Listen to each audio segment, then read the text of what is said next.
Aula é tua, boa aula. Vamos que vamos. Gente, boa noite, tá? Então deixa eu fazer o seguinte, deixa eu começar logo a apresentar aqui, que minha capinha tá tão bonitinha, que eu vou colocar logo aqui para dar um tempo. Não, primeiro tem que aparecer minha capinha aqui para vocês. O que a gente fez para hoje? Hoje não são questões, né? Então, eu selecionei algumas questões, na verdade, são 10 questões no total das questões que caíram no vestibular, no Enem de 2019, 2018 e 2017. Bom, o próprio pessoal do Ensino Mate falou para não se preocupar em anotar essas questões, depois esse material vai ser disponibilizado. Então, por quê? Eu gosto muito de escrever sobre cada conteúdo. São questões onde um grupo de 2 ou 3 questões que abordam o mesmo conteúdo de formas diferentes, mas é como vem caindo nas questões nesses últimos Enems em relação à química. Né? Eu não pego questão muito antiga também, porque, de certa forma, muda muito esses questionamentos.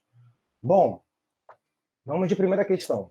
Na perfuração de jazidas petrolíferas, a pressão do gás faz com que o petróleo jorre, e ao se reduzir a pressão, o petróleo bruto para de jorrar e tem que ser bombeado.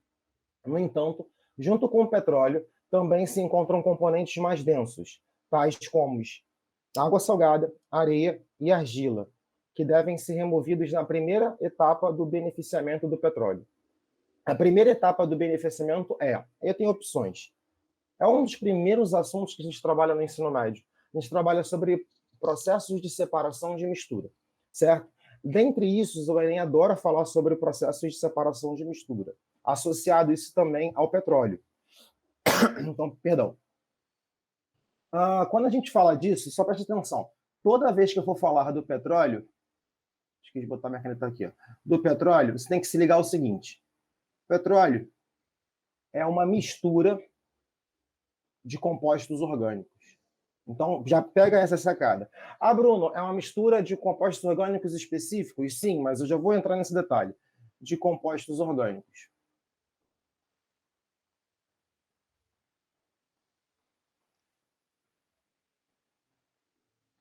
Dentre esses compostos orgânicos, você vai entender o seguinte.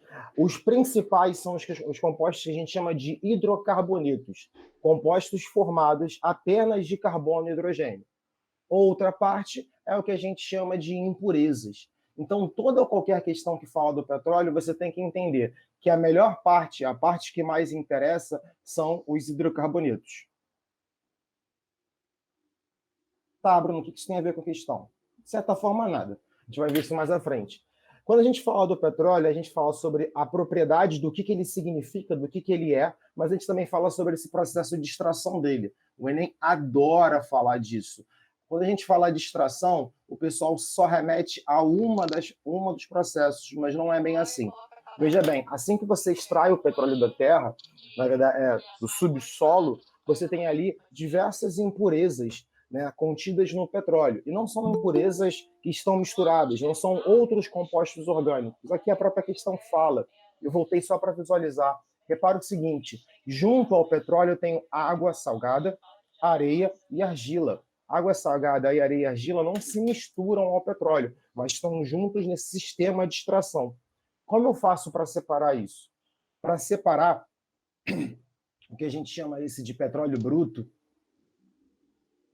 tá? Petróleo bruto é antes do refino. Depois de passar pelo refino, é o petróleo refinado, né?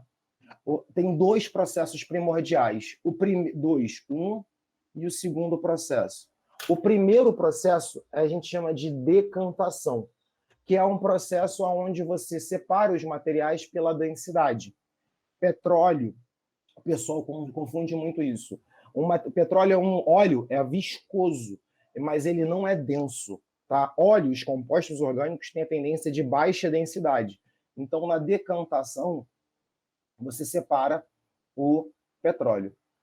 Decantação, você usa densidade, ele sobrepõe a todo o outro material. Caso fique alguma coisa retida, aí você usa filtração. Claro, obviamente, em larga escala, você sempre faz a filtração. Decantação, você usa a separação por densidade. Filtração, você separa por tamanho. A gente diz que na filtração a gente retém todos os sólidos, tá bom? Outro detalhe importante. Aí sim, a partir dessas duas etapas, é que eu tenho o petróleo refinado. E aí a gente chama esse petróleo refinado de frações do petróleo.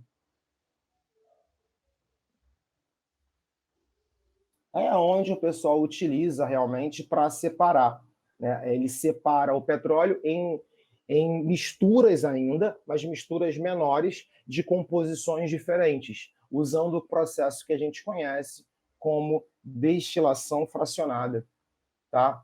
Destilação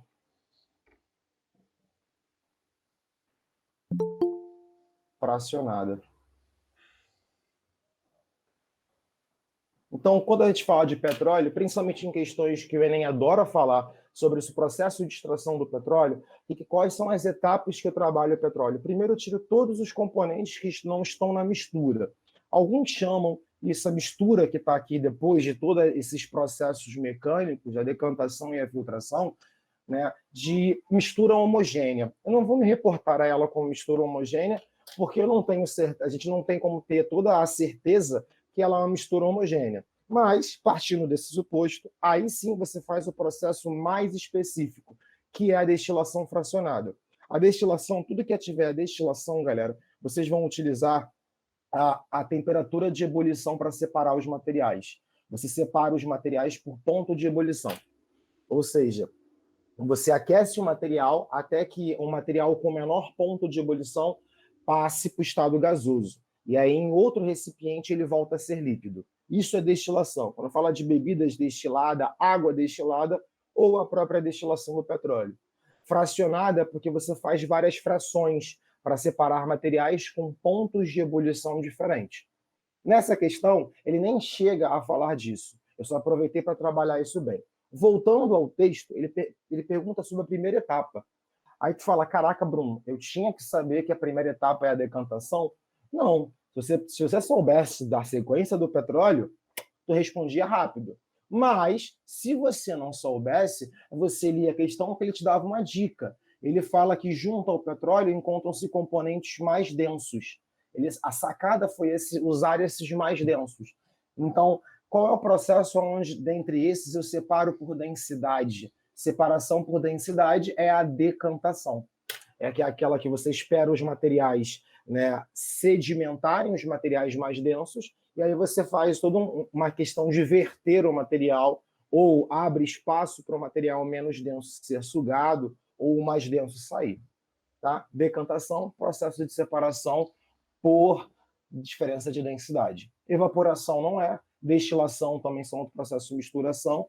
Floculação é quando você adiciona uma espécie, adiciona mais um componente para gerar flocos na mistura, que é um processo muito utilizado no tratamento de água. E filtração até a gente usa no petróleo, né, em larga escala, mas não é a primeira etapa. Você separa só o que ficou retido na parte oleosa ainda, que é particulado, que é sólido. Tá? Questãozinha do Enem de 2009, tranquila quando se fala em relação a isso. Sempre, não vou dizer que é sempre, em todos os vestibulares do Enem está presente uma questãozinha de processo de separação de mistura. Mas dentre os temas de química geral, está lá a grande maioria processo de separação de mistura, e é um tema que a gente vê lá no começo. O pessoal até esquece que viu. Né? Viu lá em janeiro, fevereiro, às vezes no ano do vestibular, ou no primeiro ano, e nem se liga nesse detalhe. Só com um pouco de mais conteúdo. E aí aqui está o que eu rabisquei, vai ficar aqui mesmo. Eu vou para outra questão do mesmo Enem. Aquele foi do PPL, que é uma versão para as pessoas que estão isentas da liberdade. Né? Mas nesse caso aqui, o Enem de 2009 também pega uma mesma questão, mas ele trabalha um pouco mais além. O que essa questão fala? Os hidrocarbonetos são moléculas orgânicas com uma série de aplicações industriais. Por exemplo, eles estão presentes em grande quantidade das diversas frações do petróleo e, normalmente, são separados por destilação fracionada. Parece essa questão, escutou que eu falei antes, né? Com base nas temperaturas de ebulição. O quadro apresenta as principais frações obtidas na destilação do petróleo em diferentes faixas de temperatura. E aí, povo, nem dei a pergunta. Questão com tabela, questão com gráfico, seja de química, matemática, de geografia, do que for, Enem para observar. Uma das habilidades do Enem é a observação de gráfico. tá? Observação de tabela para ver o que ele está falando. Na primeira coluna tem as frações, na segunda tem uma faixa de temperatura. Que temperatura? A temperatura onde ocorreu a separação.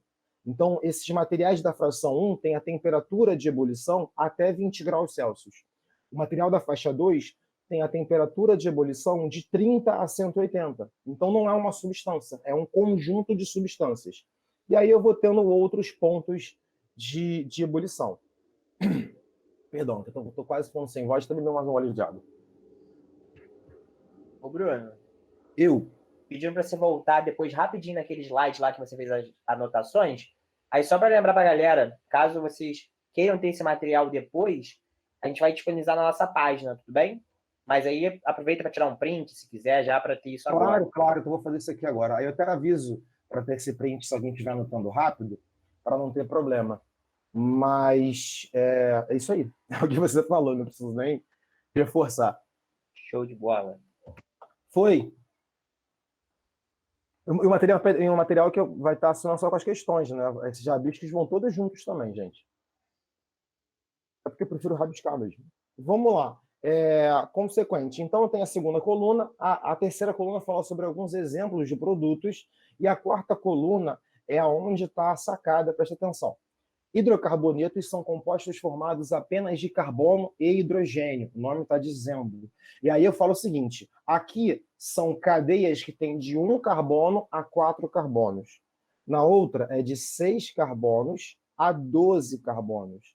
Na outra são cadeias, ou seja, várias substâncias onde tem de 11 carbonos a 16. Na quarta é a que tem mais quantidade de carbono, de 14 a 18. Bom, seguindo esse princípio, vamos ver o que ele está perguntando. Geralmente eu faço o oposto, não fiz dessa vez. Na fração 4, a separação dos compostos ocorre em temperatura mais elevada. Por quê? E aí tem algumas afirmações. Deixa eu voltar ali. Fração 4 é a última coluna, galera. Última coluna não, desculpa, a última linha. Fração 4 é realmente a faixa de temperatura onde esse material é separado, ou seja, os seus pontos de ebulição são mais altos. São as misturas dos componentes do óleo diesel. E qual é a diferença? Possui uma cadeia carbônica maior. E aí vamos ver qual é a informação que fala. Se você reparar, nenhuma das respostas fala isso, porque a letra A fala de densidade, que as suas densidades são maiores. Na letra B ele fala que o número de ramificações é maior. Na letra C ele fala de solubilidade. Na letra D ele fala que o motivo são as forças intermoleculares. Na letra A ele fala de cadeia carbônica, mas ele fala que é mais difícil de ser quebrada. Vamos lá. Eu vou primeiro destacar o seguinte. Temperaturas mais elevadas significa que o material tem um maior ponto de ebulição. E sempre que você for associar o ponto de ebulição de um material, sempre, em qualquer questão, você vai relacionar isso diretamente às forças intermoleculares. O que são forças intermoleculares? Entre moléculas. Eu sempre falo isso, até brinco também. Vamos lá. O que é o interclasses? Interclasses, aquele jogo da escola, é o quê? Entre as classes diferentes. Forças intermoleculares são as forças de atração entre as moléculas.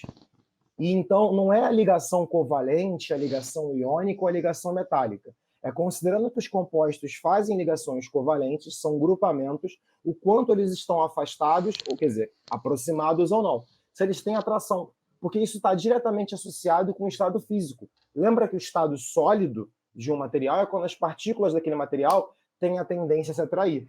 Se aquele material não tem a tendência, ele está mais afastado, ele está no estado gasoso.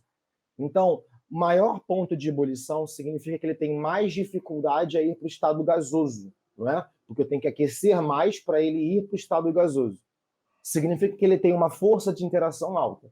Então, de cara, eu nem preciso ir mais além, sem saber qual é o composto, a temperatura é mais elevada, porque esses compostos têm as forças intermoleculares mais intensas. Mas vamos aproveitar que eu estou falando disso para trabalhar isso um pouco melhor. Por que as outras opções também não podem ser? Densidade. Eu não posso traçar a densidade de um material apenas pela sua fórmula molecular. Densidade é uma relação de massa pelo volume que aquele material ocupa. E eu não sei como determinar o volume apenas falando de que tipo de molécula ele é. Número de ramificações. O que seriam ramificações na química orgânica? Eu tenho uma sequência, uma cadeia carbônica, e ela não é linear, não é carbono, carbono, carbono, carbono. Eu tenho sequências de carbono para cima e para baixo, e eu, sendo sincero, não sei, porque ele não fala. Ele só fala quantos carbonos tem em cada questão, 18. Então, podem ser 18 carbonos de sequência, podem ser ramificações. Não tem como saber. Tá? Letra C, solubilidade. Sempre que a gente trabalhar solubilidade, é solubilidade em quê? O petróleo é solúvel em outros óleos. O petróleo, na verdade, é uma mistura de coisas solúveis entre si. Solubilidade dele na água, aí não. Mas ninguém é solúvel em água ali. Então não tem nem por que falar isso com a temperatura de ebulição. E o último, cadeia carbônica mais difícil de ser quebrada. O que a gente fala de quebrar a cadeia carbônica, aí a gente pode associar para duas coisas. Quebra de cadeia carbônica é quebrar a ligação. E aí você tem que ver qual é o tipo de ligação.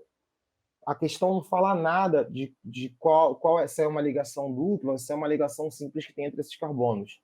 Existe sim esse termo na parte dos petróleos, e eu vou usar, não tem nada a ver com essa questão, tá? Que é o termo que a gente, se vocês escutaram ou não, que é o termo de crashing.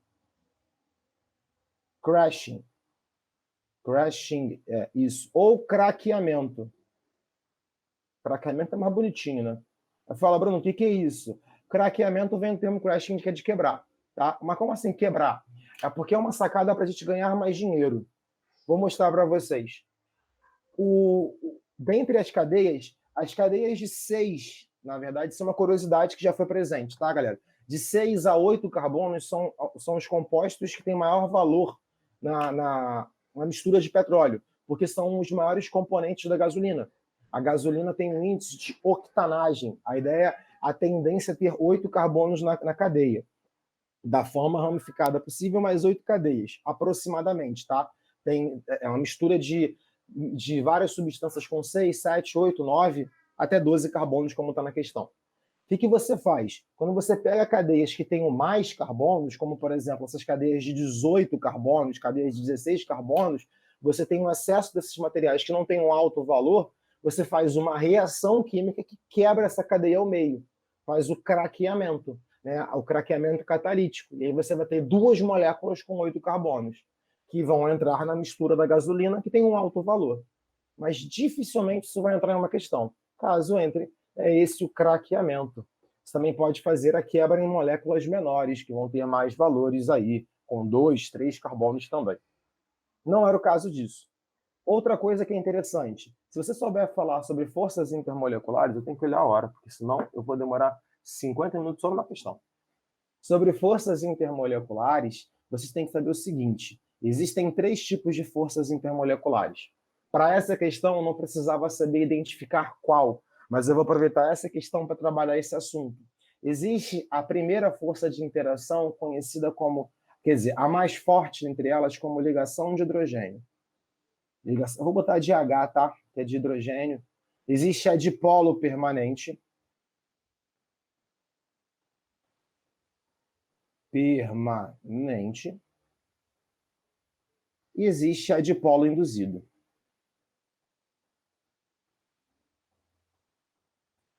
Porque é importante isso. Eu não vou me abster em porquê, qual é a grande diferença.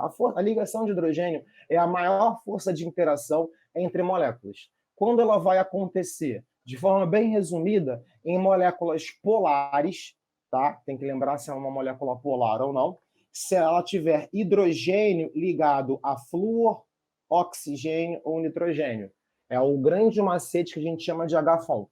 Se tiver um oxigênio no finalzinho, ele ligado ao hidrogênio, um flúor ligado ao hidrogênio, um nitrogênio ligado ao hidrogênio, você tem esse tipo de ligação de hidrogênio, que antigamente era chamada de ponte de hidrogênio. O povo que vai fazer discursiva, que não é o caso do Enem, jamais escreva ponte de hidrogênio.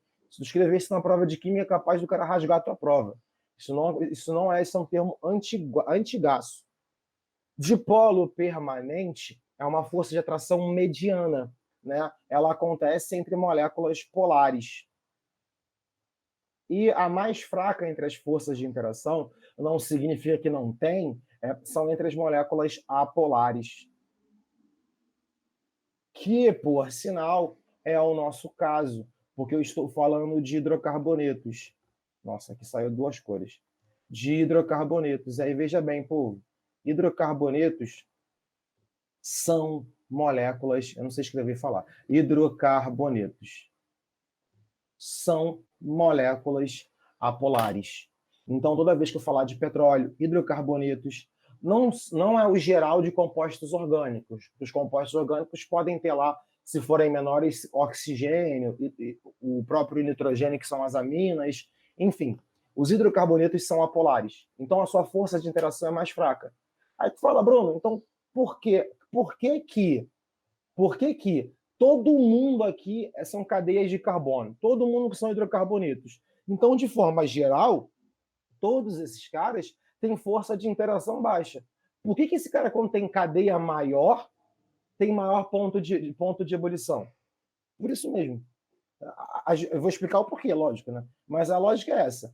Se todos eles têm a mesma força de interação, porque todos são hidrocarbonetos, a gente diz o seguinte: quanto maior a cadeia carbônica, quanto mais carbonos, considerando que todos são forças de interação baixo, quanto maior a cadeia carbônica, mais fortes são as interações. Carbônica. Mais fortes são as interações. Por quê? Porque se a cadeia é maior, ela tem mais espaço de uma cadeia para outra para se interagir, mais pontos de interação para ser atraídas, do que uma molécula menor, entre 4 carbonos, onde ela tem menos pontos de se atrair uma pela outra. Então, já que a força de interação é baixa, eu preciso de mais estrutura para conseguir atrair mais. Por isso que as moléculas maiores acabam tendo um ponto de ebulição alto. Tá bom? Então, aqui, ó, quanto maior a cadeia carbônica, maior a força de interação e consequência disso, maior também o ponto de ebulição para hidrocarbonetos, que são moléculas apolares. Tá? Então, a gente estraçalhou essa questão, né? A gente estraçalhou essa questãozinha. Se quiser, há um momento para tirar um print, porque eu vou entrar em outra. E é mais uma nesse segmento ali sobre propriedades das substâncias, junto com separação de mistura. Se você reparar na questão primeira que eu coloquei para vocês, na primeira questão, lá de 2019, mas é de uma prova à parte, ela só sobre separação de mistura. Nessa eu falo sobre o petróleo em si. E aí eu vou botar uma questão de um outro ano, do ano anterior, que fala sobre isso, que é a questão anterior ao escambau, né? De 2017. Essa questão de 2017, ela segue o mesmo princípio. Ela fala sobre as propriedades das substâncias junto com separação de mistura. Mas ele não fala mais do petróleo, ele fala sobre farinha de linhaça dourada.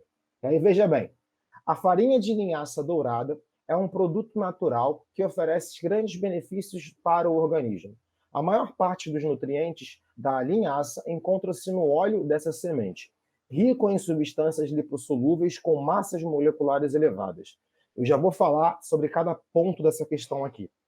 A farinha também apresenta altos teores de fibra proteica insolúveis em água, celulose, vitaminas lipossolúveis e sais minerais hidrossolúveis. Considere um esquema que resume um processo de separação dos componentes principais da farinha de linhaça dourada. Eu não vou observar esse esquema agora, eu sei que ele vai ser importante para mim, mas eu não vou observar. Eu vou passar para finalizar. O óleo de linhaça será obtido na fração. Então, naquele esquema, tem uma das frações onde eu consigo obter o óleo de linhaça. E aí, se o pessoal gosta desse tipo de questão, vai adorar fazer engenharia, porque na engenharia que você trabalha com esses processos para a fabricação de algo, na montagem de um esquema para alguma coisa, tá? Principalmente na engenharia química, nesse caso, ou engenharia de alimentos. Veja bem, falando de questão de Enem, sobre na verdade, ciência da natureza em geral, né? Química só não, mas principalmente química e biologia. Foca nesse detalhe. Quando ele fala um texto cheio de informação, se tu for ler a primeira vez, tu vai ler e passar direto. Por quê? Porque você sabe que você tem que observar ali, que ali vai ter parte da resposta, tá? Porque você tem que saber o que ele quer. Ele quer saber o que é o óleo de linhaça, quer dizer, aonde vai ter um óleo de linhaça. Eu vou ler o texto para entender o que é esse óleo de linhaça, porque não tem uma matéria no meu cronograma, eu tive que estudar sobre a linhaça. Então não tem que saber como é que é o óleo de linhaça. Vou ler aqui, ó. A farinha da linhaça, assim me falar a linha, né? Linhaça dourada é um produto natural que oferece vários benefícios para o nosso organismo. Ok. A maior parte dos nutrientes da linhaça encontra-se no óleo. Opa, é onde eu quero chegar. Óleo dessa semente. Agora, em que esse óleo é rico? Em substâncias lipossolúveis. O que significa lipossolúveis? Lipo é gordura. Ah, eu vou fazer uma lipo. Eu vou tirar gordura. Lipo é gordura. Lipossolúveis são materiais que são solúveis em gordura. São materiais que não são solúveis em água. E aí tem uma outra informação que o povo deixa passar. Além de ser lipossolúveis, massas moleculares elevadas. Significa que esse composto, se tem uma massa molecular elevada, significa que ele tem um grande também volume, aquela molécula. Ele tem uma grande quantidade de átomos como consequência. Tá? A gente pode supor isso aqui. A farinha também apresenta altos teores de fibra proteica. Isso não está, presta atenção, isso não está no óleo. Apresenta também fibras proteicas que também são insolúveis em água, tem essa celulose aí a louca, outras vitaminas que também são lipossolúveis e os sais minerais que são hidrossolúveis. Os sais minerais, tem um mosquito chato aqui. Os sais minerais são hidrossolúveis, vão na parte com água. Agora sim. Considere o esquema. E aí você vai reparar que tem um esquema onde tem a farinha, aí ele começa a botar coisas e fazer procedimentos. A primeira coisa que ele fala é que ele adiciona um éter etílico, em seguida a agitação. Éter é uma substância orgânica. O que você está fazendo adicionando um éter, uma substância orgânica aqui? Esse cara é um solvente orgânico. Se ele é um sorvete orgânico, lembra bem, galera, olha só. Tudo que é orgânico, a ideia é que é solúvel em gordura. A água não solubiliza. Então, se é um solvente orgânico, ele vai extrair as substâncias. As substâncias podem. As substâncias orgânicas. E o que for solúvel em água, o que é algo aquoso, vai ficar separado em outro recipiente. Né? Ou não vai se solubilizar nesse material. Como não tem água, não vai ser solubilizado no éter. Por isso que ocorre uma filtração. Nessa filtração tem um resíduo. Que resíduo é esse? O resíduo é o que não é solúvel em solvente orgânico. Vamos lá. O que a gente quer? Não é o óleo? O óleo não é com substâncias lipossolúveis, então o óleo vai estar aqui no meio? Vai. Então o óleo já tomou esse caminho. Ele está no extrato etéreo. Olha que nome bonito, né? Extrato etéreo. É a fase orgânica. O que ficou aqui retido não é o material do óleo. Provavelmente são esses sais minerais aqui, ó, que são os hidrossolúveis. Não quero saber, esquece todo o caminho do resíduo 1, me interessa isso. O que eu fiz com isso? Destilação. E aí, se você não leu a questão direito, mas você entendeu essa parte e pegou essa sacada, sobrou duas opções de resposta. Ou você responde que o óleo foi o que foi destilado, ou o óleo foi o que ficou no resíduo, certo? Tem as duas opções lá, ó. Aí você vem aqui e faz a A ou a E. Aí tu vai unidunite. Não vai. Você vai pensar que eu falei que essas substâncias que produzem esse óleo são de massa molecular elevada. Se a massa molecular é elevada, significa que esses materiais têm uma cadeia maior. Né? São substâncias orgânicas com cadeia maior. E eu falei lá na questão de 2019, parece que tu tá ligado. Parece um episódio de Dark isso aqui. Está tudo se conectando. E eu falei na questão anterior, que a gente estava fazendo, que massa molecular, né, tamanho de cadeia, quantidade de cadeia, significa que vai interferir no ponto de ebulição. Então, o material que foi destilado é um material que tem menor ponto de ebulição. Aqui é o que tem menor ponto de ebulição. de ebulição. E o material que tem resíduo é o que vai ter, é o que ficou para trás. É o material com maior ponto de ebulição. O pessoal adorou marcar destilado 1 nessa prova, um dos grandes erros, mas não é. Se a massa molecular é elevada, é o que não foi, é o que ficou ali como bagaço. Você aqueceu, o material mais volátil, o material com menor ponto de ebulição foi embora, aquilo que ficou ali é o meu óleo da farinha de linhaça. Meu óleo de linhaça, tá? Que é lipossolúvel com altas massas moleculares. Questão, resposta, resíduo 4. Com isso, a gente fecha todo o conjunto de questões que a gente fala que o Enem pode abordar. Então, assim, quando a gente falar de separação de mistura, é um assunto tranquilo? É. O Enem não aborda de forma sozinha. O Enem ele contextualiza com as propriedades das substâncias. Então, assim, chegando ao próximo do Enem, se você já viu esse assunto, depois que você tiver um conhecimento maior em química orgânica, em propriedade dos compostos, volta para aquela matéria e começa a olhar de novo, só para você ver como é que você separa, como é que você utilizaria os processos para não esquecer. Importante, não é difícil, bastante contextualizado esse tipo de questões. Fechando esse bloco, eu vou para uma questãozinha que aconteceu no Enem em 2018. E é bem legal essa questão, porque esse mesmo tipo de questão caiu depois. É um dos assuntos que o Enem também adora trabalhar. Não é química geral. Acho que é o terror das químicas para a galera do ensino médio, que a gente chama de fisicoquímica. É onde envolve os cálculos. É como o povo falou, nossa famosa regra de 3. O problema aqui é só saber onde colocar as informações corretas. Tá? Mas a maioria das contas de química são regras de 3, são contas proporcionais. Tá? Então, o que a gente tem que fazer aqui?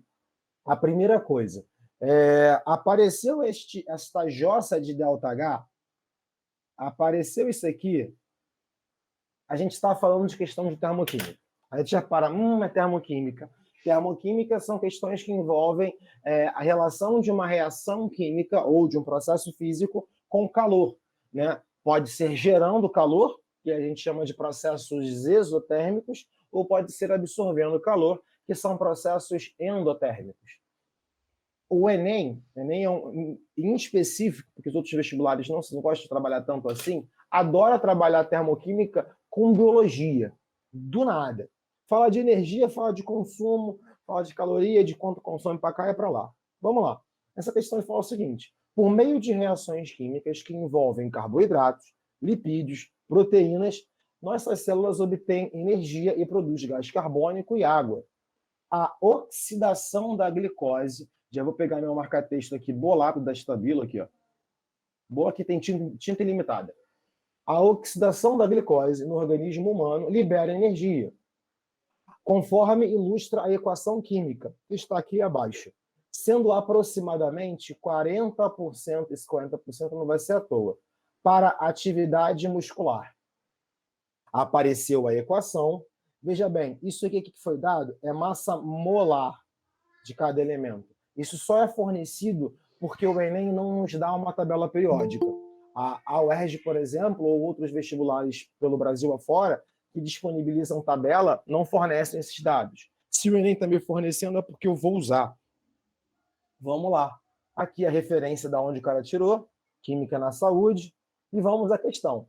Ele fala, na oxidação de 1 grama de glicose, a energia que é obtida para a atividade muscular é a próxima de...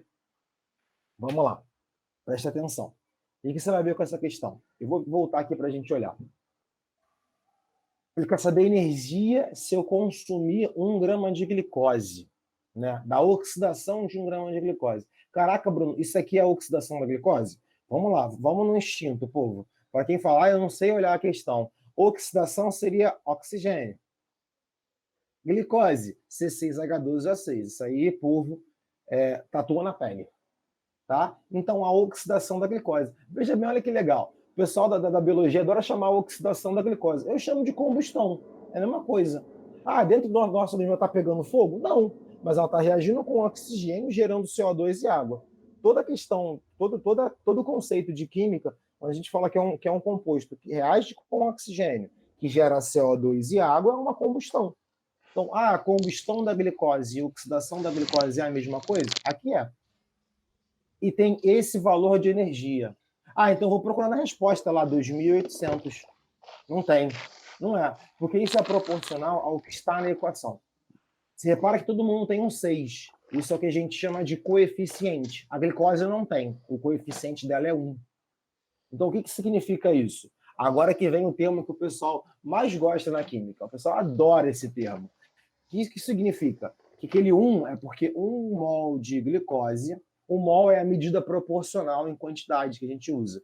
1 mol de glicose, C6H12O6. Ele vai gerar a quantidade de energia de 2.800 kJ. Povo, eu só reproduzi. Isso está relacionado a essa quantidade. Foi, tá? Se for o sinal negativo, significa que está liberando. É isotérmico. Liberando.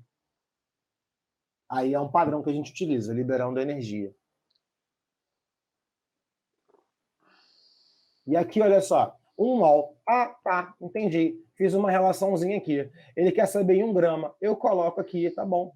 Se você está pedindo, eu coloco aqui, ó. 1 grama de glicose, C6H12O6. Vai gerar quanto? Chamo de X e respondo? Sim e não, né? Por que não? Aqui estou mol para quilojoule, aqui estou em grama, são unidades totalmente diferentes. E o que eu faço? Você converte. Como assim? Converte o valor de mol para gramas. Pode isso? Pode. Por isso que eu te dou o valor de massa molar. Olha o nome. Massa molar. Massa molar é a massa do maldito mol.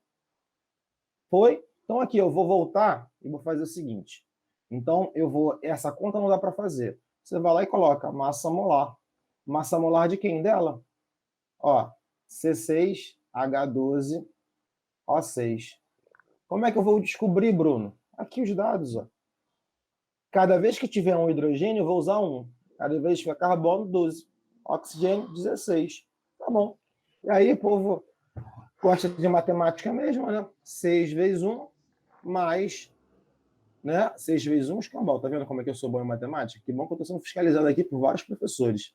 Se eu errar aqui, tá ótimo. 12 vezes a massa de hidrogênio, que é 1, agora sim, mais 6 vezes a massa do oxigênio, que é 16. Eu vou ensinar uma dica. Químico não faz conta, químico já grava as informações. Eu já fiz tantas vezes a massa da glicose que eu sei que é 180. Vou falar mais vezes errado. Pode ser.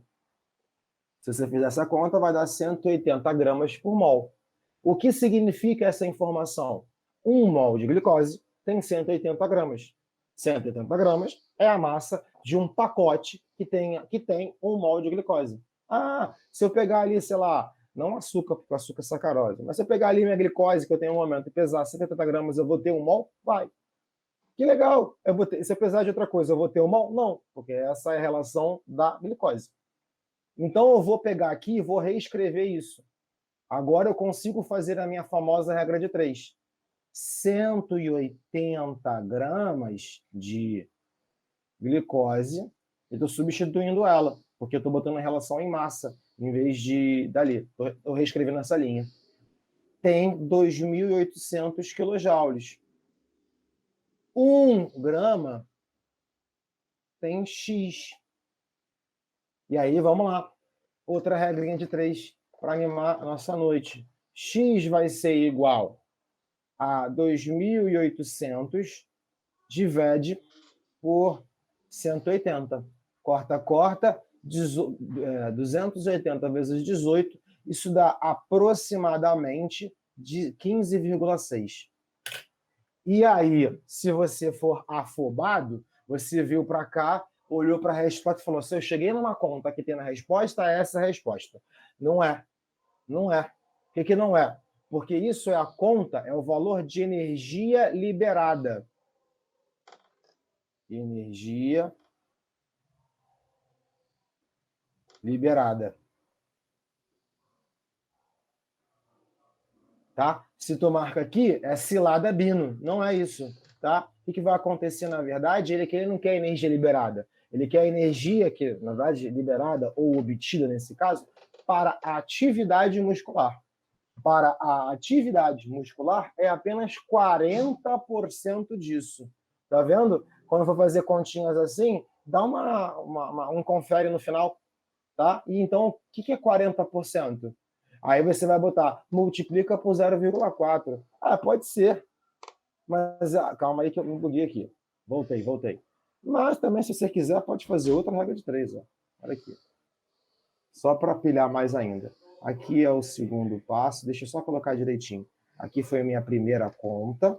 E a minha segunda conta eu vou colocar aqui. Ó, bem em cima do Ensinamate aqui. Vai ser o quê? 15,6 é o meu 100%. X é o meu 40%. Que é multiplicar por 0,4. E faça-me um favor, eu não vou chamar de X não, porque eu já coloquei ele, vou chamar de Y, porque eu sou desses. Olha só, você não vai fazer conta nenhuma. Isso aqui é questão do Enem. Qualquer valor que seja 40% de 15,6 tem que ser um valor menor. As outras opções são absurdamente maiores. Né? Você só tem 3 minutos, mais rápido que o miojo, você marca a letra A, 6,2. Ah, mas deve ser. Deve ser. Confia. Por quê? Porque todos os outros valores são maiores. Se você já sabe, está fazendo a conta direitinho, chegou a 15,6, você tem que achar 40% de 15,6 é um valor abaixo. Certo? Então só tem 6,2. Fazer conta para quê? Não. Já basta ir na prova de matemática que tem que fazer conta. Tu pode pensar... alguma coisa? Fala-me, quem foi que falou? Tu pode pensar, né? 10% é 1,5... 40%. Não, aí que já chegou a pensar mais além ainda, é verdade. Eu já pensei que é menos da metade.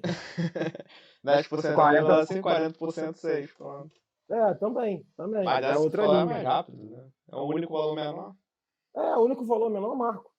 Não tem esse problema. Ah, Bruno, mas se eu tiver com dúvida, aí tu vai fazer a questão inteira de novo? Faz certo, direitinho, para não ter problema, porque no meio do final tu já joga. Mas tá certíssimo. Foi. Quem quiser dar um print nessa questão, cara, e pior que eu fui fazer aqui, que eu tenho um grande problema, galera.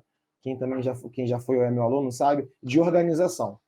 Se deixar na hora de fazer conta, eu tenho que fazer as contas todas rabiscadas, e foi meu problema na época do vestibular, para depois organizar.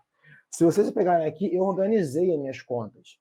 Né, para falar, não, vou botar organizadinho lá. Chega aqui na hora, me empolgo, eu começo a jogar uma conta para um lado, uma conta para o outro, e fica assim. Calma aí. Vou voltando. Vamos lá. Continuando nesse caso aqui. Bom, mais uma, né? E aí eu achei muito legal, porque, olha só, vou voltar só para vocês visualizarem.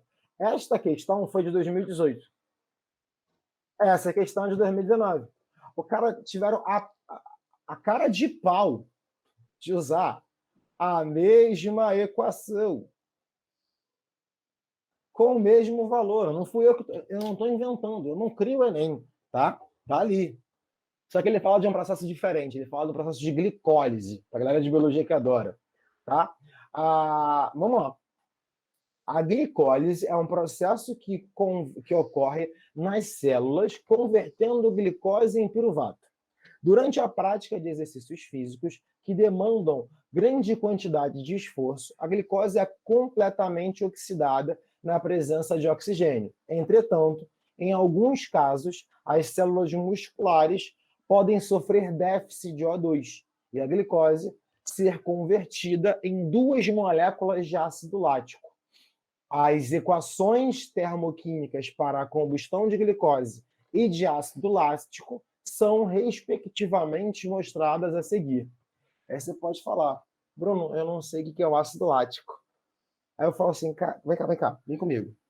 A gente pega na mão nessa hora. Isso aqui é glicose. Oxigênio, você conhece. CO2, você conhece. Água, você conhece. Olha para a equação de baixo. O2, CO2 e água. Quem é o ácido lático? É esta jossa que está aqui. Ele deu 2 reações de combustões. Nessa aqui é a combustão da glicose ou a oxidação da glicose. Ou seja, se eu gero essa energia Se eu utilizo o processo aeróbico dela, eu vou gerar essa quantidade de energia, né? Aqui não é um processo anaeróbico, aqui na verdade é só a combustão do ácido lático. Para quem não sabe, frequentador de academia, né? Aquela dor que a gente tem no dia seguinte é principal, aí que depois se alguém quiser me cortar da biologia pode, mas o principal motivo é o ácido lático. Você está gerando tanta queima ali, precisando de tanta energia que pela déficit de oxigênio, ou seja, não tem a capacidade, parte das suas moléculas são quebradas ali sem um oxigênio, um processo anaeróbico, gerando ácido lático. Então, tem duas formas de processo anaeróbico: gera ácido lático ou gera álcool etílico, né? Gera etanol. Que bom que quando a gente malha, a gente gera ácido lático. Imagina se a gente gerasse etanol. A gente ia malhar e ficar bêbado ao mesmo tempo. Não serve. Bora! Então, olha só. A parte, vamos voltar para a questão porque eu não terminei. Ele pergunta o seguinte: o processo anaeróbico é menos vantajoso. Ok, mas por quê? Porque eu tenho que saber em relação a isso com quanto ele libera de energia. E aí você pode começar a pensar no seguinte: eu vou pegar essa equação e eu vou pegar a equação de baixo, tá? Vamos pensar nelas separados. Se você reparar, eu sei que, por exemplo, eu vou até escrever aqui que fica mais fácil. O que é o processo? O que é o processo anaeróbio? Né? C6H12O6. Eu vou até marcar aqui, pegar meu estabelo de novo para mostrar para vocês. Ó. Calma aí. A glicose pode ser convertida em 2 moléculas de ácido lático. É isso aqui, virando 2 moléculas de CH3COCOH. É essa a reação. Esse é o processo anaeróbico. Tá? Esse aqui, ó, processo anaeróbico. Pronto, mas tá. Você me escreveu o que ele é. Mas eu não sei quanto de energia isso libera. Eu já sei que ele é menos vantajoso, porque a questão afirma que esse valor. Mas qual é o valor que isso libera? E aí a gente tem um recurso usado muito na termoquímica, que é quando você não sabe se aquela reação ela liberou energia ou absorveu e o quanto ela liberou ou absorveu energia, que é um processo que a gente chama de lei de Hess. O que é o processo de lei de Hess? Eu vou escrever agora, mais à frente para vocês agora. Lei de Hess é quando você não sabe como aquela equação aconteceu. Mas se você sabe as etapas de como ela aconteceu, ou se você consegue organizar outras equações para gerar aquela, é só você somar os valores das etapas. Então, por exemplo, eu não sei quanto eu andei para chegar até lá. Não é questão de física, de começo e final, né? Mas eu sei que eu tive que andar para cá e para cá voltar. Então, eu considero essas 2 etapas para gerar esse processo. No final, eu saí de um ponto, cheguei a outro ponto. Tá, Bruno, mas como é que isso se aplica? Então, vamos lá, peraí. Deixa eu colocar aqui na volta, Ctrl N. Preste atenção. Primeiro, vamos anotar logo isso. Né? Lei de Hess, nome bonito para eu colocar. Hess. A gente usa isso para calcular a variação de entalpia, que a gente chama de ΔH, de uma equação desconhecida. Existem 3 processos para acontecer. A lei de Hess é o mais famoso. Tá? Na verdade, existe como você descobrir a variação de entalpia por energia de ligação ou por energia de ligação, e o outro é entalpia de formação. E o terceiro é a lei de Hess. O que o Enem mais cobra é a lei de Hess. Nos últimos 5 anos, se eu não me engano, caiu 2 vezes questões sobre a lei de Hess. Tá? E aí, o que você tem que fazer? Você tem que agrupar as etapas para chegar na equação que você quer. A equação... Quem foi que falou? A Mari perguntou o seguinte, ó. Já dá para excluir as alternativas que dizem absorve. Primeiro porque a reação é exotérmica e também porque glicólise é o processo de quebra e quebra libera energia, certo? Ela fez a pergunta. Adorei essa analogia. Sim, tá certo. Então, eu não pensaria assim de cara, mas concordo com você. Então, eu já penso nessa e nessa como que não pode ser. Correto. Ele é menos vantajoso porque gera menos energia, tá? Não, volta. Segura por um momento. É um processo exotérmico, libera energia, porque eu sei que ele é um processo de geração de energia, só que ele é sem oxigênio. Então tá certa a tua afirmação. Agora, nem toda quebra gera energia.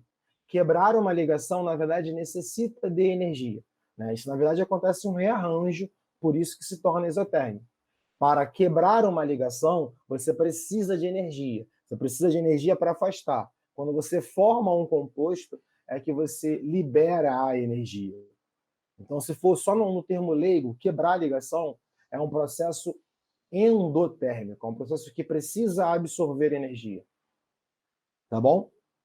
Então, parte do teu raciocínio parte do teu raciocínio já não é tanto assim. Essa quebra em específico, porque não é só uma quebra de ligação, é um arranjo de formação de novas substâncias, é um processo exotérmico.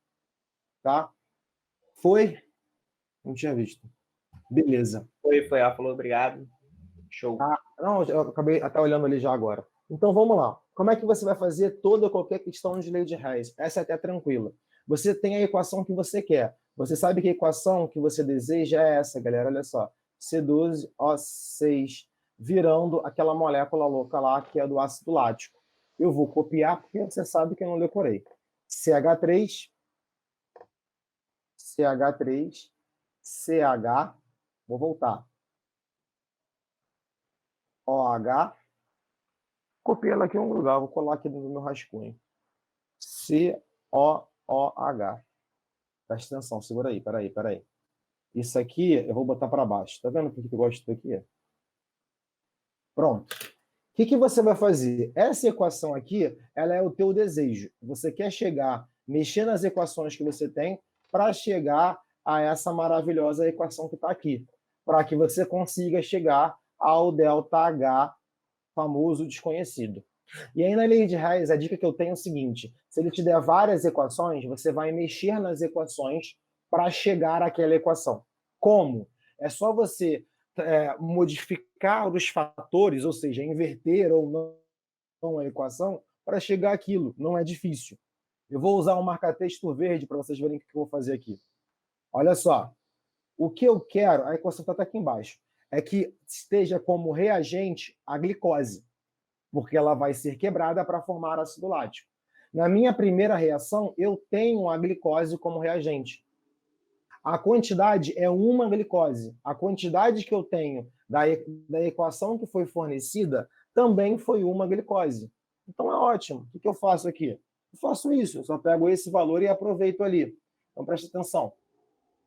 Eu vou ali e escrevo a equação certinha. Não, vou escrever ela porque a outra eu vou ter que rabiscar. A equação que eu conheço com a glicose é essa: C6H12O6 mais 6 oxigênios, formando 6 CO2 mais 6 águas. Nossa, essa água aqui tá horrível. 6 águas. O valor já é conhecido. Menos 2.800 kJ. Agora eu vou voltar para ver o que eu preciso fazer com a segunda equação. A segunda equação, vou de novo pegar meu marca-texto verde, olha só. Na segunda equação, ela fala sobre o ácido lático. O ácido lático é interessante para mim? É. No processo que eu quero que a glicose vire o ácido lático. Então, o meu ácido lático é um produto. Só que a glicose, o ácido lático aqui, ele é um reagente. Eu posso mexer nessa equação? Pode. Como é que eu mexo nessa equação? Eu inverto ela de lado. Mas você pode fazer isso? Pode. Quando você faz isso, a única diferença é que você está falando que é o processo inverso. Então, quando você faz isso, você inverte o valor do ΔH. É o oposto. Se for uma reação oposta, quem é produto se torna reagente. É igual na matemática, o pessoal multiplicar por -1. Você está invertendo essa história aqui, você está indo para o lado oposto, então aqui é por -1, então senão fica positivo. Tá, Bruna, mas tem um outro problema. Além de ela estar do lado dos produtos, ela tem uma só. Não tem problema, eu quero duas. Então eu multiplico essa equação toda por 2. vai ser 2 dele, vai ser 6 aqui, porque era 3, vai ser 6 dele, vai ser 6 dele. Vou escrever isso lá, hein, gente? Segura que tudo no final faz sentido. Tá? Acredita. Ó, 6 águas. Você vai ver que eu escrevi a mesma coisa. 6O2 mais... Agora que é o problema, copiar essa tá aqui em cima. 2CH3, CH, OH, COOH.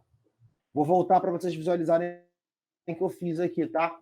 Olha só, eu inverti o processo, então esses são os meus reagentes, água e CO2, O2, e ele virou meu produto, e além de tudo eu multipliquei por 2. Então o que eu vou ter que fazer com esta jossa desse material aqui? Esse 1344 era proporcional para uma molécula. Se são 2, é o dobro. E é o dobro multiplicado, quer dizer, é o dobro com um sinal oposto, multiplicado por menos 1. 1344, o bom é sempre isso aqui. Tem várias variáveis para me conferir. O dobro seria 2688.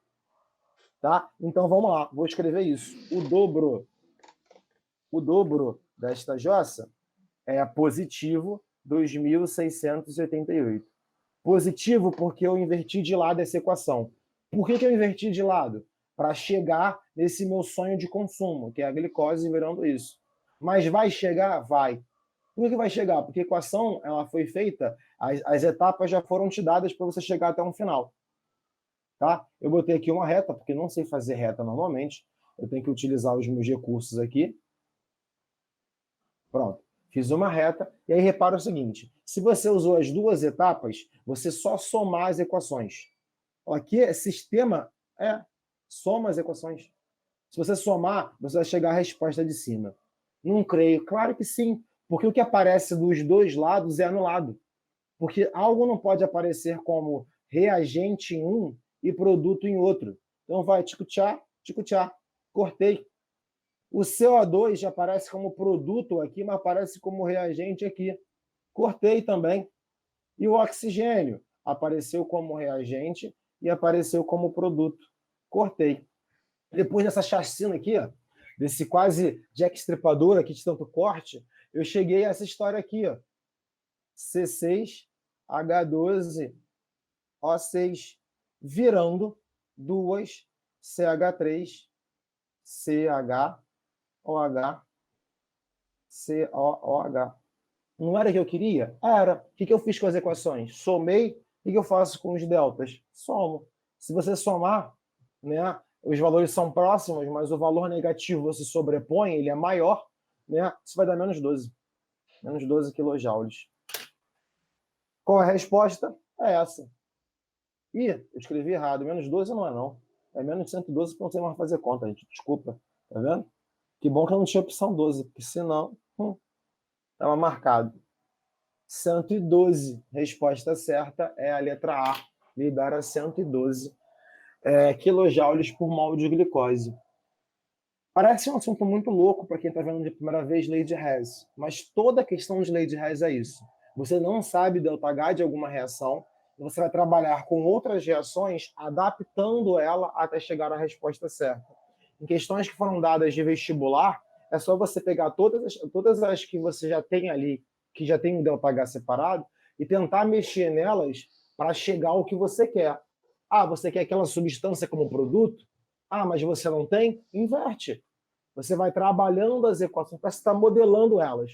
Porque no final, quando tu botar no sistema, tu vai navalhar tudo que não presta ali. Vai cortar todas as substâncias que não participam da reação. Tá? E aí você chega à resposta certa, o delta aqui. Alguma galera errou porque colocou isso como resposta. Se você parar, tem essa opção ali, ó. Olha a opção aqui, ó. Essa foi a opção onde teve mais, onde o pessoal marcou que se ferrou lindamente.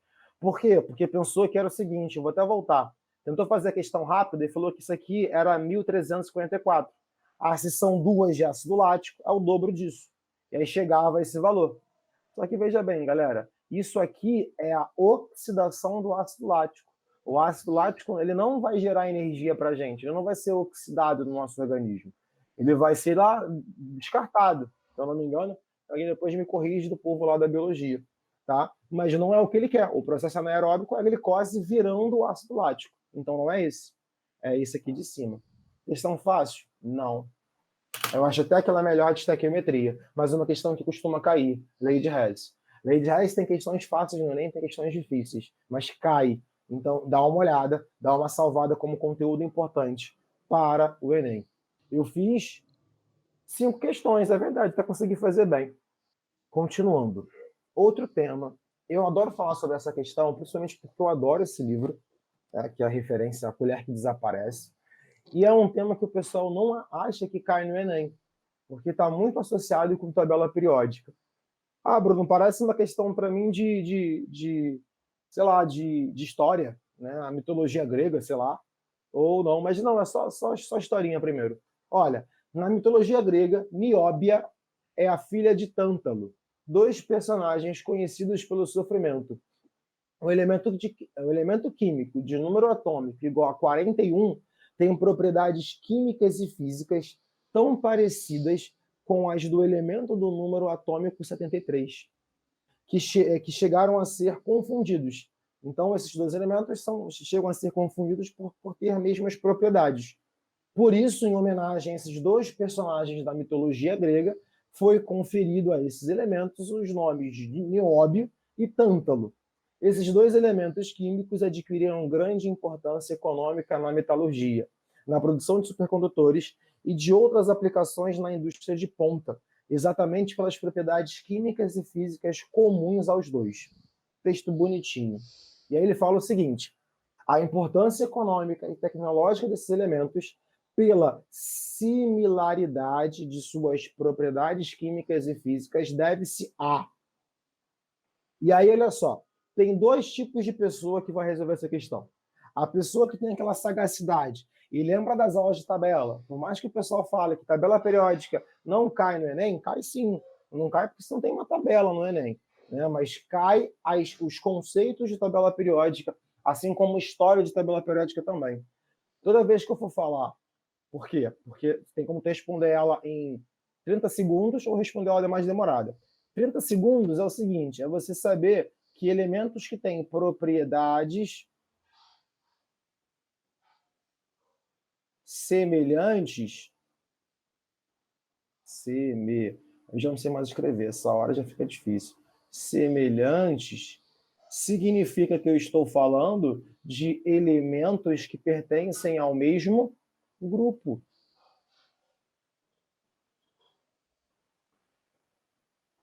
Ou que antigamente a gente chamava de família. E olha a sacada, que dica interessante. Nióbio e Tântalo, um era filho do outro. Família, né? Mentira, isso foi só uma coincidência, gente. Família, tá? Família, mas o termo família também é usado por isso, tá? O termo família é porque eram na mesma família, em tese, você não tem o mesmo gene que teu pai ou que tua mãe, mas você herda características genéticas. Então você gera algumas características em comum, propriedades semelhantes por isso. Elementos que pertencem à mesma família tendem a ter propriedades em comum. São iguais? Não. Têm propriedades semelhantes. E aí, se você lembra isso, na hora você faz par e marca a resposta. Eu vou dar o caminho das pedras. Eu vou explicar a outra forma de entender isso. Mas essa era a forma mais simples. Se você lembra disso, você chega a essa resposta. Se você tivesse acesso a uma tabela, o que não é o caso do Enem, mas aqui eu tenho, coloquei para vocês, você encontra o nióbio aqui, ó, NB, e embaixo dele você encontra o tântalo.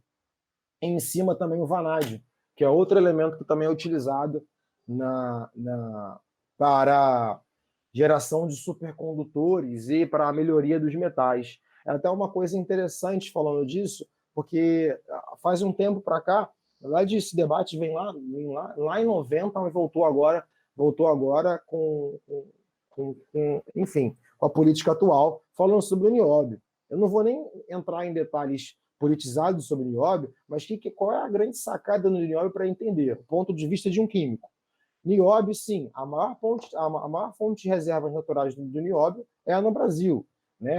Se você pegar a fonte, estudos alguns falam 95%, 98% de nióbio. Legal. E realmente ele tem uma função muito boa de melhoria de metais, né? de gerar metais com maior resistência, metais com melhores condutores, e é uma quantidade muito pequena, isso que é interessante. Não é meter metade do material tem que ser nióbio, não. É gramas de nióbio para quilos do material. Então você não precisa de muito para gerar isso, né? Gerar um aço mais resistente, gerar um material supercondutor com o nióbio. Por isso que ele tem um alto valor comercial. Só que, como o Brasil tem 95%, 98%, aí você fala, caraca, vamos lá, não preciso nem fazer economia. Subo o valor desta jossa, eu vou ganhar dinheiro. Esse é o problema, ele tem substitutos. Né? Os próprios elementos da família, que é o vanádio e o tântalo, podem ser utilizados no lugar dele. Então, se tu sobe o preço desse cara, o que vai acontecer? O pessoal substitui. Tem outros também, tá? Não é só esses, não. Porém, essa é a jogada. O que o Brasil vem fazendo hoje em dia, que é muito, muito bom, é investir em pesquisas com nióbio, né? Ou seja, a utilização de outros materiais ou outras utilidades para o nióbio que podem ser algum boom tecnológico mais à frente, já que ele tem essas propriedades. Então, você tem grandes centros de pesquisas, aqui mesmo na UERJ, na FRJ, Fiocruz, eu estou falando desses que eu conheço, né? Você pode ter outros, tem pesquisadores fazendo pesquisas aleatórias com nióbio. Eu mesmo cheguei a trabalhar 2 anos com experimentos com ele para produção de biodiesel. Nada a ver. Era só para ele facilitar, ele ia ser um catalisador no processo. Tá? Então, esse é o grande debate. Foi só um debate rápido, fugindo da questão, sobre o nióbio, que é importante falar. Como é que eu responderia essa questão, Bruno? Sem saber sobre isso, sem lembrar que eles são do mesmo grupo. Aí, filho, se você não lembra disso, você vai ter que apelar ao que você aprendeu antes de tabela periódica. Ele fala para você, bebê, o número atômico de cada um. E se você tem um número atômico, você tem como fazer o que a gente conhece como distribuição eletrônica. Cai, distribuição eletrônica. Então, se eu não sei que eles são do mesmo grupo, eu vou ter que ver todas as outras opções fazendo isso. Distribuição eletrônica. Coloquei ao lado como cola, aquela arvorezinha de Natal que todo mundo conhece. Para quem não, é só seguir essa seta, tá? Eu vou fazer ela rapidinho para vocês. Ó. Do nióbio 41, é 1s2, 2s2, 2p6, 3s2, 3p6, 4s. Esse é o caminho das pedras. Aquilo seria mais rápido. 4s2, 3d10. Lembra sempre, a soma dos números de cima, que são a quantidade de elétrons, tem que ser igual ao número atômico. O número atômico é o número de prótons e também o número de elétrons. Distribuição eletrônica é para dizer como estão organizados esses elétrons. Tá? 4, 6, 6, 20, 20, 30. Fiz a conta? Não, porque eu sei que no 3D10 tem 30 já. Peraí, vamos lá, ó. Fiz a minha setinha, vamos lá. A 4S2, 3D, 4P, 4P6, 5S2. Se eu não me engano, isso vai terminar no 4D. Só não sei quanto. Vamos ver. 10, 20, 30, 36, 38, 39, 40, 41. Mais 3 aqui. Fiz dele. Vou fazer do tântalo? Eu não vou fazer, não. Na verdade, eu vou fazer porque eu sei onde para. Do tântalo, só para facilitar a vida de vocês, ele tem um número atômico 73. Vou fazer rapidinho, porque já sei onde ele para facilitar. Mas o raciocínio é esse, povo. Ó. 2P6, 3S2, 3P6, 4S2, 3D10, 4P6. Por que eu não copiei de cima, né? Eu tinha essa função aqui, 4D10, e eu vou continuar. 5P6, 6S2, 4F, 14 e 5D3. Eu sei que ele acabava no D3. Tá? Então, olha só, eu tenho essas informações. E se você reparar, se os elementos terminam na mesma distribuição, pertencem ao mesmo grupo. Então, isso aí se você não lembrava que eles pertencem ao mesmo grupo, você vê essa coincidência. Né? Se eles terminam com a mesma distribuição, né, em camadas diferentes, lógico, eles têm, então, o mesmo grupo. Ok, mais uma indicação. Mas você também poderia anular as outras. Os dois têm o subnível F. Mentira! O nióbio não tem nenhum elétron no subnível F. O tântalo até tem aqui, mas o nióbio não tem. Então já sei que essa não pode, por eliminação. Serem elementos de transição interna. Com tabela, transição interna é esses caras que estão aqui. O de baixo está cortado. Mas são esses caras aqui, ó. Bruno, mas eles estão para fora. Mas é porque, na verdade, eles estão aqui dentro, né? É uma aspas aqui de dentro. Então, esses caras são transição interna. Como é que eu sei que um elemento é transição interna? Vou escrever para vocês. Pela distribuição, transição interna é quando termina a sua distribuição com F. Se terminar em F, ele é transição interna. Vou voltar aqui rapidinho, tá? Para ver as outras opções. Eu vou depois dar um tempo ali para vocês cortarem. Pertence ao mesmo grupo? Tem seus elétrons mais externos no quarto e no quinto nível, respectivamente. Vou voltar para você ver, olha só. Os elétrons mais externos do nióbio não é o 4 onde ele termina, é o 5, porque o maior número significa a camada mais externa. A camada mais externa do nióbio não é essa aqui, ó. E a camada mais externa do tântalo é o que tem o maior número na frente, é o 6. Então, o tântalo tem 6 camadas e o nióbio tem 5. Não 4 e 5, respectivamente, como a questão fala. Tá? Então, aqui, ó, eu corto. E pertence aos metais alcalinos e alcalinos terrosos. Gente, alcalino terroso vai terminar a distribuição em S2. E alcalinos vai terminar a distribuição em S1. São as duas colunas do S. Dica importante é que, se você reparar, ó, todo mundo que está aqui termina em S. Eu acho que vocês já sabem sobre isso. Todo mundo que está aqui, essa coluna outra dos representativos, termina em P. Esse meioca lindão aqui, que tem o nióbio e o tântalo, termina em D. E esses caras que são as transições internas terminam em F. Essa é uma parte do conteúdo que cai tanto na UERJ quanto no Enem. E no Enem você é pior porque você não tem tabela para se basear. E aí quando cai, bebê, você tem que lembrar. Esse é o grande problema de questões de assuntos de tabela periódica. O pessoal esquece disso. Ainda mais quem gosta de falar de UERJ, fala assim, vou fazer o UERJ porque tem tabela mais fácil. Não vou estudar tabela porque tá no Enem. Aí, ó. Perdeu uma questão que nem era tão difícil. Se você soubesse um assuntozinho, tu matava. Se não lembrasse disso, teria que partir para a distribuição para eliminar as outras opções de resposta. Foi? Deixar aqui também para vocês printarem isso aqui. Eu vou fazer o seguinte. Eu não vou conseguir resolver todas ou irei correr para resolver outras. Então, eu vou selecionar aqui, eu vi que era para ser 10 questões, né? Algumas questões para fazer com maior importância no Enem. Por exemplo, a próxima que eu ia fazer é de radioatividade. Não vou fazer essa questão de radioatividade agora, não. Por quê? Radioatividade é um assunto que cai? Mas tem um assunto que cai muito menos do que o próximo que eu vou falar agora, que eu queria, que é a eletroquímica. Né? É o terror ou o amorzinho de algumas pessoas, que é a minha questão 8. Vamos lá, pulando essa. Se der tempo, a gente volta e conversa sobre isso. Fazer o corujão, né, para uma questão desse tipo. Aí cai esse tipo de questão, eu vou me basear bem, o pessoal toma um susto. Apareceu uma pancada de potencial, esses Zezinhos loucos. E aí a gente vai destrinchar essa questão aqui.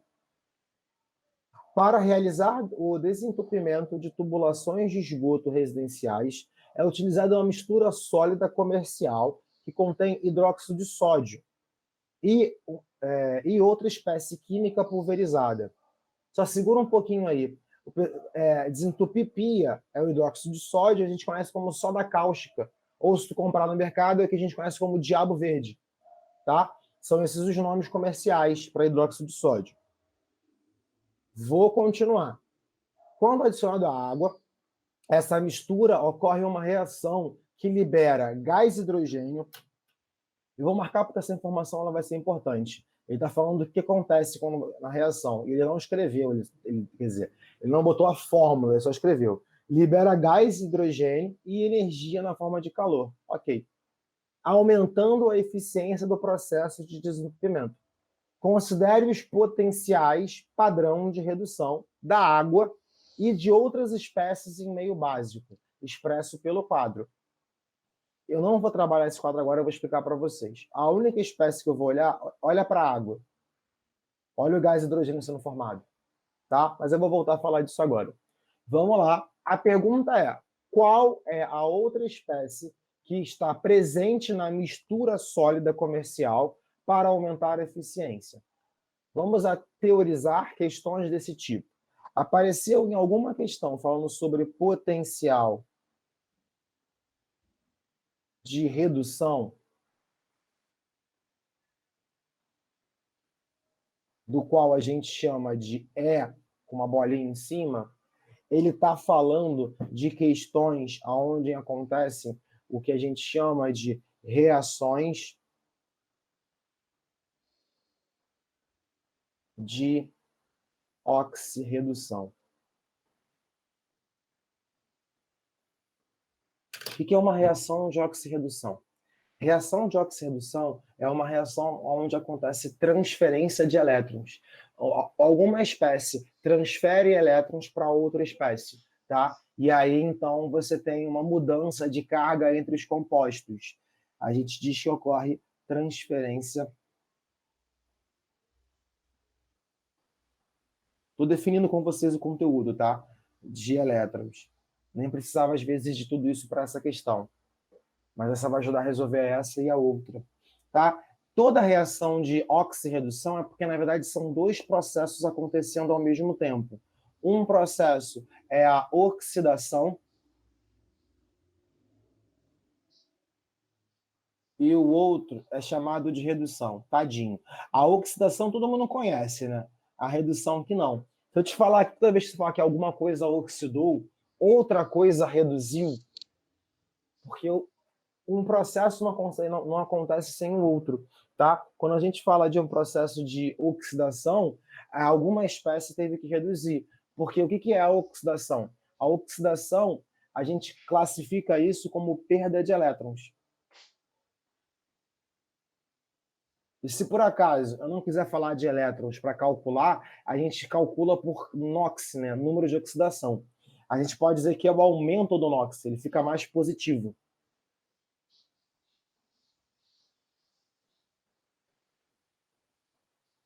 Toda vez que a gente fala de redução, a gente está falando de uma espécie, né, ou o que aconteceu, o ganho de elétrons. Ou a diminuição do NOx.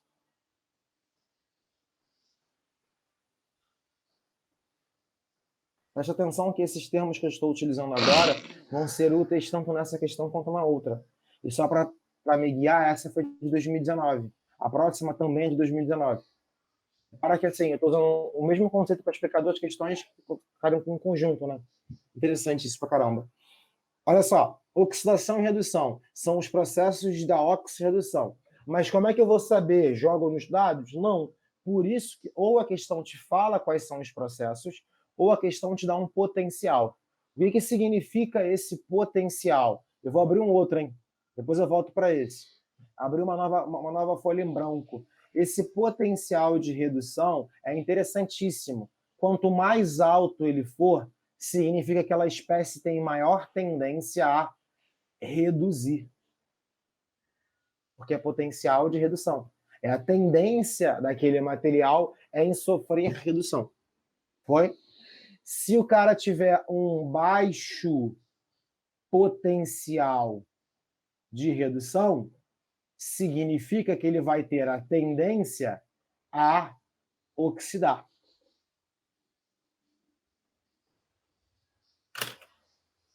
Era só com essa, a outra é só teoria sobre isso. Com essa informação e aí um pouco mais de observação, você mata a questão. Vou voltar aqui, ó. Veja bem, vou voltar naquele gráfico aqui agora. Se alguém quiser depois tirar o print rápido aqui, até paro depois e volto. Mas olha só, olha para isso aqui. A primeira coisa que você tem que entender é o seguinte: é algo que tem que ser adicionado à água para facilitar a geração do hidrogênio. Então você tem que começar primeiro que a água vai participar do processo. A água está aqui, ó. Eu tenho uma. Por que é semi-reação? Porque se algo vai reduzir, algo tem que oxidar, tá? Só para você entender esse detalhe. A água virando gás hidrogênio. Então eu já salvo isso aqui, ó, no coração, porque esse processo vai acontecer. E olha o potencial dele. Aí veja bem, o potencial dele é um potencial alto? Não, é um potencial negativo, menos 0,83. Então esse cara tem tendência a reduzir? Não. Mas se você comparar todo mundo que está aqui, ninguém tem tendência a reduzir. Então acaba que sobrepõe. Dentre eles, a água está entre uns maiores ou não. Agora, vamos olhar para as outras espécies. O que eu vou procurar? Eu quero procurar uma espécie que quando entrar em contato com a água, não ganhe da água no potencial de reduzir. Veja bem, essa espécie tem que sofrer a redução. Eu quero alguém para oxidar, para conseguir facilitar o processo.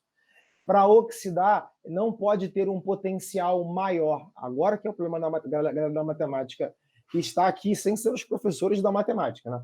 Olha só, presta atenção. Se for um valor maior do que esse, é ruim. Por quê? Significa que se for um valor maior, vai ter mais tendência a reduzir. Eu quero um valor menor do que ele. E se você observar essa tabela, só tem dois potenciais menores do que 0,83. É o potencial do alumínio e é o potencial do ferro. Então, se eu adicionar, repara o seguinte, vou dar uma outra sacada boa aqui, ó. Aqui tem os elétrons. Os elétrons sempre estão como reagente, porque eles estão sendo ganho, né? É redução. Redução é ganho de elétrons.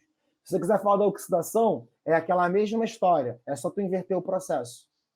Na verdade, se você quiser falar que o alumínio oxida, é alumínio mais 4 hidroxilas, gerando 3 elétrons, porque aí ele perdeu mais esse cara.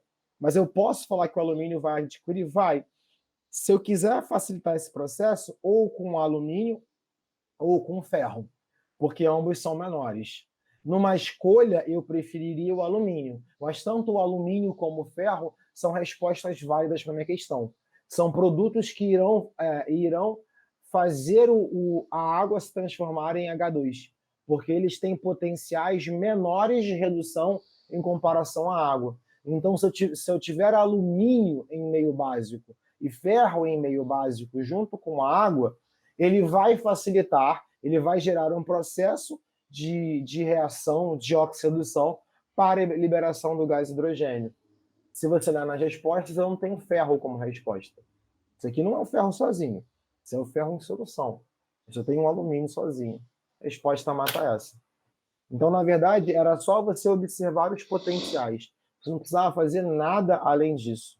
Tá? Observar esses potenciais para chegar até a resposta. O que você pode cair como questões a mais, mas dificilmente se trabalha no Enem, é o que a gente chama de reação global. Reação global é quando você organiza a reação de redução e de oxidação. Tá? Não vou entrar nessa questão porque não precisava. Tem muita questão de análise de potencial no Enem. 2019, 2018, 2017 e vai seguindo abaixo, tem muita questão só de observar.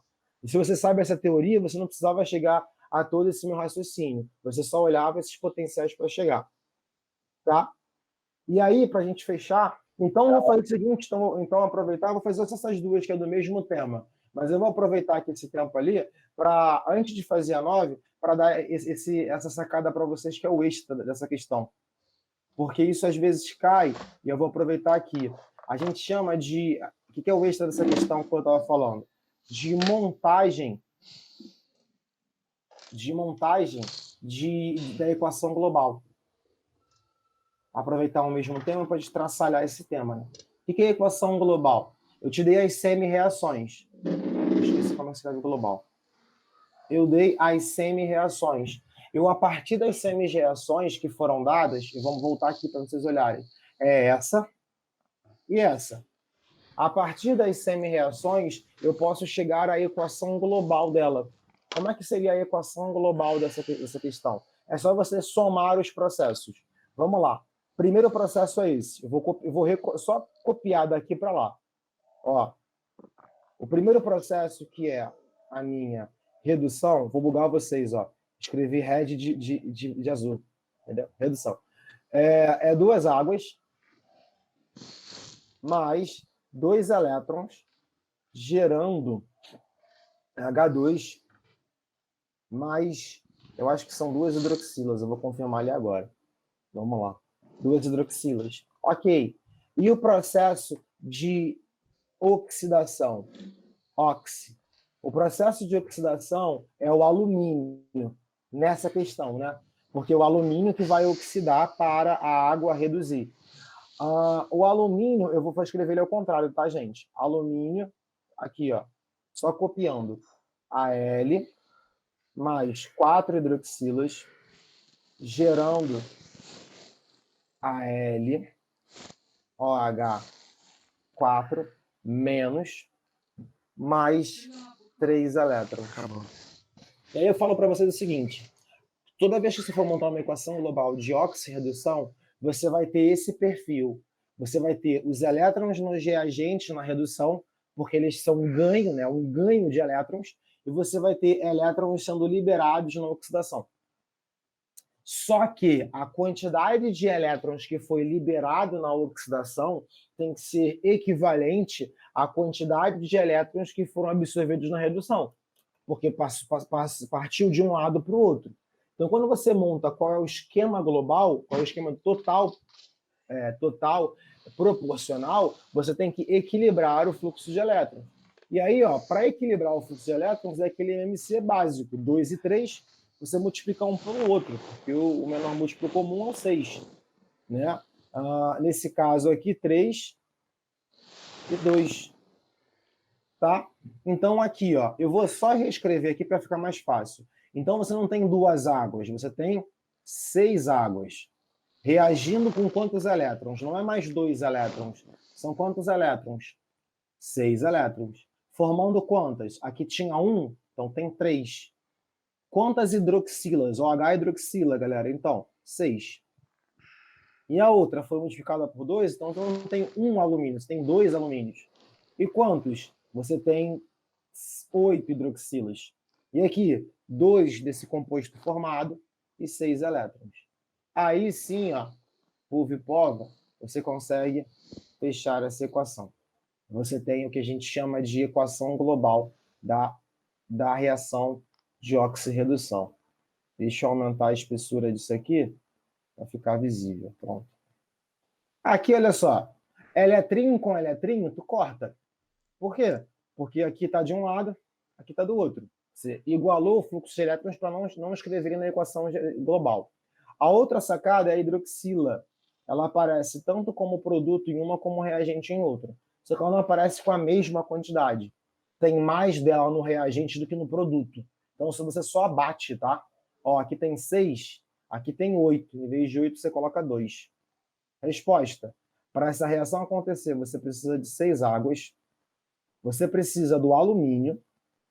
Você precisa de 2 hidroxilas. Você precisa, quer dizer, você gera 3 gás hidrogênios, né? 2 AlOH4- e só. É essa a reação global. Tanto que, por que tem essa hidroxila? Essa hidroxila veio lá da soda cáustica, lá do começo da história. Por isso que o meio tem que estar básico. Ele não vai ficar mais básico, vai reduzir o meio básico, ele vai cada vez ficar menos básico, porque essa reação global ocorre o consumo da hidroxila. E aí, questão específica, pode trabalhar isso direto. Pode falar que o pH abaixa da questão e por aí vai. Tá? Essa questão é legal aqui que dá para fazer em casa. Tá? Só que ela é perigosa, porque esse gás aqui é altamente inflamável. Uma reação que você faz dissolvendo a soda cáustica em água e depois você pega papel alumínio e joga dentro. Dá para fazer? Dá. Dá risco absurdos. Então, Isso aí não dá para fazer tão facilmente assim, não, porque se queima muito fácil. Gás de hidrogênio é um dos nossos melhores combustíveis que a gente tem, né? Pena que você não pode armazenar ele tão facilmente. Bom, para fechar nosso aqui, uma outra questão que fala sobre oxirredução, mas fala sobre pilha. E aí é o seguinte, questão que o pessoal bugou e nem era tão difícil. Acredite, não era tão difícil, tá? O que a gente vai ter que... O que a gente vai fazer nessa questão? Ele fala o seguinte, grupos de pesquisa em todo o mundo vêm buscando soluções inovadoras, visando a produção de dispositivos para a geração de energia elétrica. Geração de energia elétrica, na química, a gente está falando de eletroquímica. Em eletroquímica, a gente está falando de pegar uma reação química e conseguir fazer ela gerar energia elétrica. Porque na termoquímica, a gente pega uma reação química e faz ela gerar energia térmica. Tá vendo? Dentre eles, pode-se destacar as baterias de zinco-ar, que combinam o oxigênio atmosférico e o metal zinco em um eletrólito aquoso de caráter alcalino. O esquema do funcionamento da bateria zinco-ar está apresentado no sistema. Não vou olhar para esse sistema agora. Por quê? Porque eu estou de mal com ele. Mentira, já vou olhar depois. Ele quer saber o seguinte, no funcionamento da bateria, a espécie química formada no anodo é... O que é isso? Anodo, o que é isso? Calma. Segura. Primeira coisa. Reações de oxirredução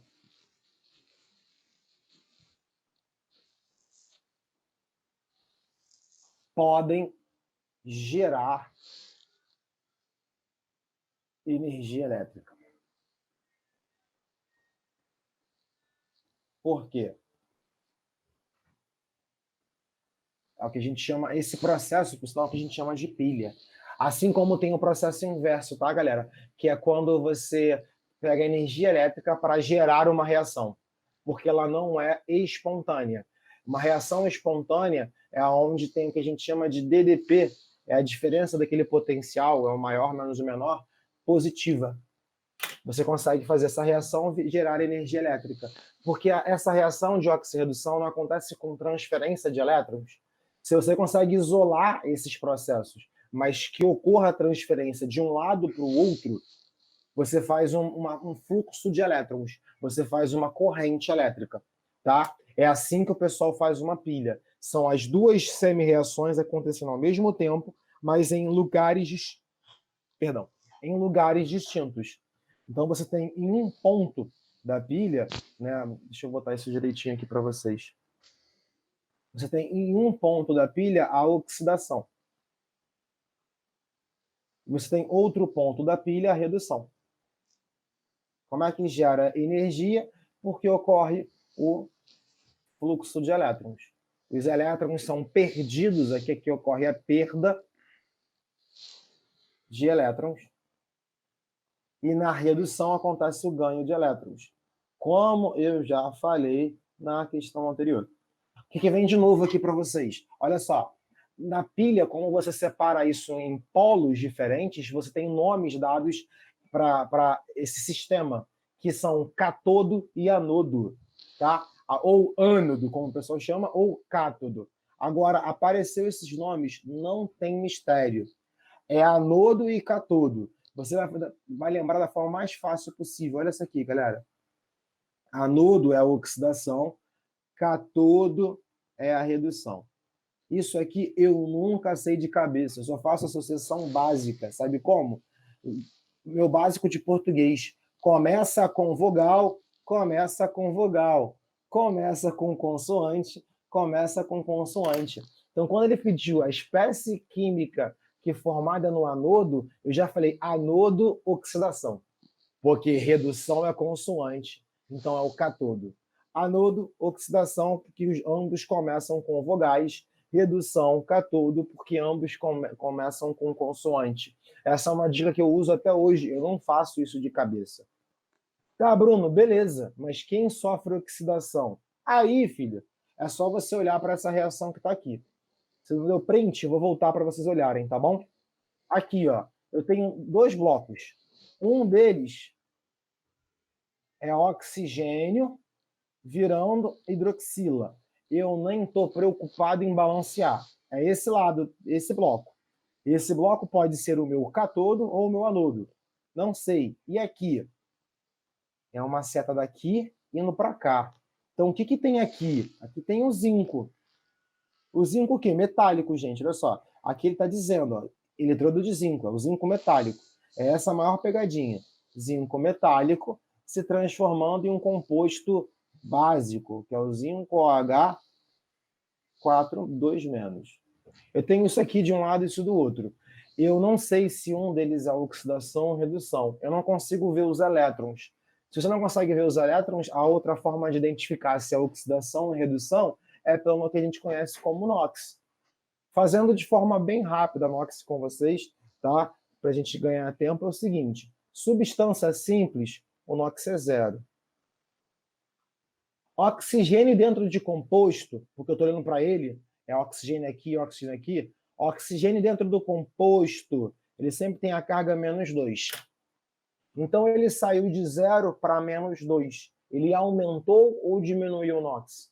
Diminuiu. Então, ele sofreu redução. Já sei que eu não quero o que está aqui. Eu quero o que está do outro lado. Mas, já que a gente está nessa altura do campeonato, aqui também, ó, zinco sozinho é o zinco como substância. Qual é o seu NOx? 0. Zinco, quando está no meio de um composto, zinco é um dos caras que tem NOx fixo. Em substâncias compostas, zinco sempre adquire carga +2. Tá? Então, eu estou aumentando, sofreu oxidação. Como ele pediu a substância formada, não é o zinco. A formada é esse cara aqui. Resposta. Mas nem tinha o zinco como opção, né? Que bom. Letra E. Essa substância aqui foi a formada no anodo. Substância que foi formada no cátodo é a hidroxila. Outra coisa importante para pegar a dica: em casos extremos, você vai ter o oxigênio sofrendo oxidação. É praticamente impossível isso acontecer. O oxigênio oxida algo. Para ele oxidar algo é porque ele reduziu. Então, por exemplo, a oxidação da glicose, que as questões lá anteriores, é porque a glicose é oxidada, em consequência, o oxigênio reduziu. Foi, povo. Falei pra caramba. Eu sei que eu acho que eu dei conteúdo até demais, mas eu tentei fazer o máximo de compilados de conteúdos primordiais para o Enem nesse tempo. Acho que eu destaquei mais até na fisicoquímica, porque a de cálculo eu acho que eu fiquei empolgado por ser pro ensino mate. Mas é isso. Ufa, até me empolguei aqui, que eu já falei pra caramba. Queria agradecer aí, Bruno, por ajudar a gente nessa aula. Foi um aulão espetacular. Aprendi coisa pra caramba aqui de química também. Eu vou aprender. Mas é isso. Obrigado a todos também que participaram aqui, que estiveram aqui presentes, participaram da aula. É isso.